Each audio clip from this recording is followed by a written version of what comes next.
Hello and welcome back. Let's talk about rate limiting. So rate limiting refers to rejecting traffic based on properties of individual requests. For example, like the IP address or an API key.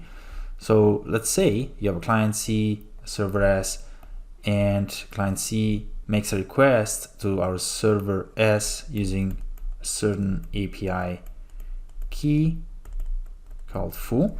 And let's assume that for API key foo, we have a limit on the transaction per second that the client can do.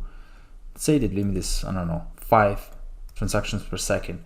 Now, if that limit is exceeded, then the server will reply back to the client using a 429 status code, most typically, which stands for too many requests.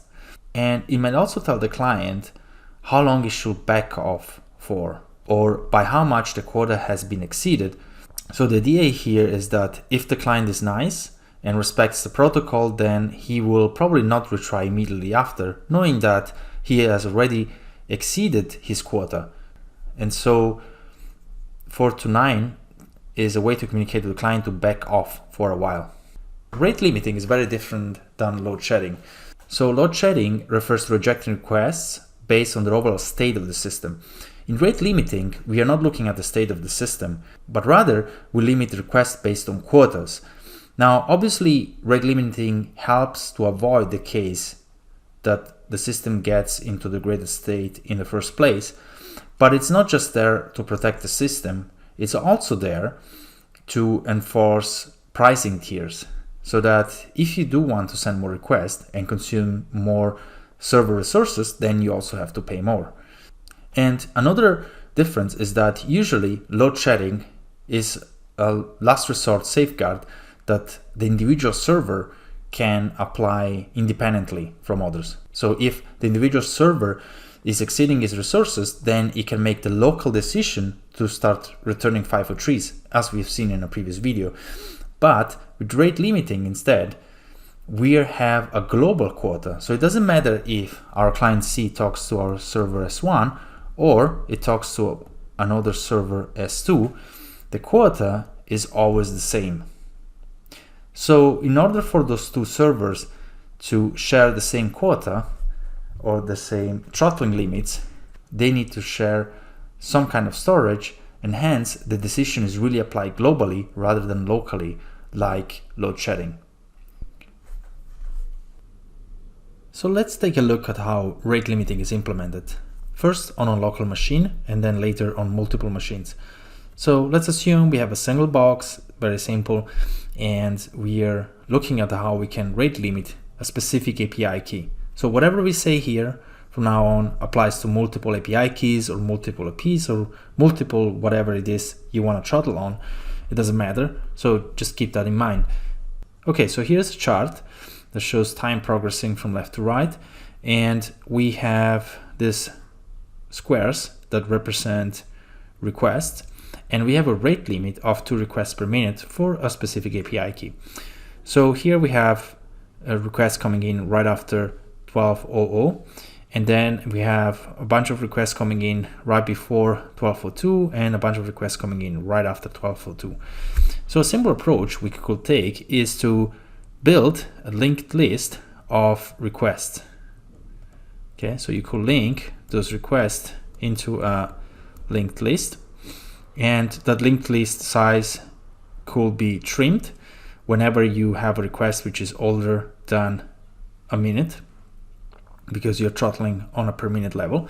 And so the algorithm to throttle will be very simple. You just count the size of this list, and this list only contains requests over the past 1 minute, and if that list has already reached the throttling limit, then you start throttling. Very simple, it's accurate, but it's very expensive in terms of memory. Just think about it. You have to store an object for each request you're getting up to a minute, and then you need to remember to clean the list from older items as well. So this is very memory intensive, especially so because we have to keep that list for each API key or entity we are throttling. So is there an alternative way we could solve this problem? one thing we could do is to say, okay, what if we have counters over each minute? So each minute is sort of like a window, and this window has a counter. So here our counter is equals to 1, and then here our counter will be equal to 2, and our counter will be equal to 2 here as well. So it's very simple. So you have a single counter, and the counter gets reset whenever a new minute starts. And the only thing you do is you increment the counter whenever a new request comes in for that specific API key. And if the counter ever goes above the rate limit for that API key, then you start throttling. Simple, right? But we have a problem. The problem is that at the edges, we reset the counter. So here the counter was 0, and then all of a sudden here, the counter becomes equals to 0 again. So you have completely forgotten that you just received 2 requests here. So these two requests will not be throttled at all. And that's a problem. So how can we solve this? Well, one way to do it without sacrificing memory is to create logical windows on top of the physical one. So you basically have a sliding window. Okay, so let's say we are here in time right now. This is our current time stamp. So what you do is you look back 60 seconds. So in order to look back 60 seconds, you need the current counter, but also the previous counters. Okay, so this requires remembering the previous counter as well. And what you do here? Well, the idea is that you just compute the sum of the current counter, okay, plus the old one, cprev, this is the old one, times what? Times the proportion of the logical window that intersects the physical window. So let's say this is 60%. So 60%, this is this area here, okay? Let's say this is 60% of this area. So what we do here, we just multiply 0.6 by the previous counter plus the current counters equals C approx. So this is our approximate count of requests. So clearly this is an approximation, but it's good enough for us to deal with this edge issue we have just discussed. And it just requires us to store 2 integers rather than 1.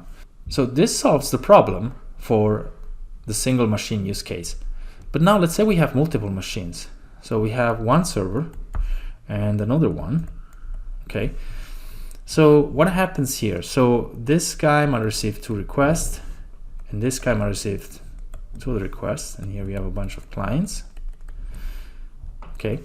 And you are receiving pretty much 4 requests at the same time. But because both S1 and S2 are running this algorithm, they are not aware of the request the other machine received, and so all the 4 requests get through, and that's a problem. So you really need to make a global decision on throttling. And the only way to do this is to introduce a database.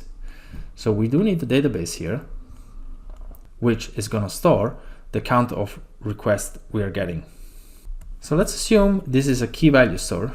This is a key value store where the keys are just the timestamps. For example, 12.02.